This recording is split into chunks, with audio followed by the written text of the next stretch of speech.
రాష్ట్రంలో అంగన్వాడీలకు ఊహించని షాక్. అంగన్వాడీ కేంద్రాల్లో నర్సరీ పాఠాలు, చిన్నారులకు యూనిఫామ్లు కూడా అందిస్తున్నారు. మంత్రి సీతక్క వెల్లడి. రాష్ట్రంలోని అంగన్వాడీ కేంద్రాల్లో నర్సరీ పాఠాలు బోధిస్తున్నట్లు మహిళా శిశు సంక్షేమ శాఖ అయితే తెలిపారు. సీఎం రేవంత్ రెడ్డి చేతుల మీదుగా ఈ కార్యక్రమాన్ని ప్రారంభిస్తామని చెప్పారు. అంగన్వాడీ కేంద్రాల్లో చిన్నారుల సంఖ్య పెంచేందుకు అమ్మ మాట అంగన్వాడీ బాట పేరుతో జూలై 15 నుంచి ఈ కార్యక్రమం అయితే చేపడుతున్నారు. అంగన్వాడీ కేంద్రాలు, మహిళా భద్రత, అదేవిధంగా దత్తత, చైల్డ్ కేర్ అంశాలపై శిశు సంక్షేమ శాఖ కార్యదర్శి వాకాటి కరుణ, కమిషనర్ కాంతి వెస్లీతో సమావేశమయ్యారన్నమాట. ముఖ్యంగా ఈ సందర్భంగా మాట్లాడుతూ ముఖ్యంగా పుస్తకాన్ని కూడా విడుదల చేయడం జరిగింది.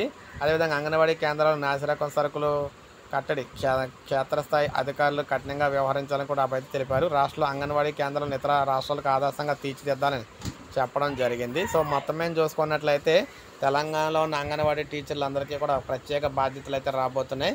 వారు స్పెషల్గా ట్రైనింగ్ అయితే పిల్లలకైతే ట్రైనింగ్ తీసుకొని రేపు పిల్లలకైతే చదువులు అయితే చెప్పాలన్నమాట. సో ఇది మనకు అప్డేట్. ఒక లైక్ చేయండి, అందరికీ తెలిసింది. సబ్స్క్రైబ్ చేసుకోకపోతే మన ఛానల్ సబ్స్క్రైబ్ చేసుకోండి.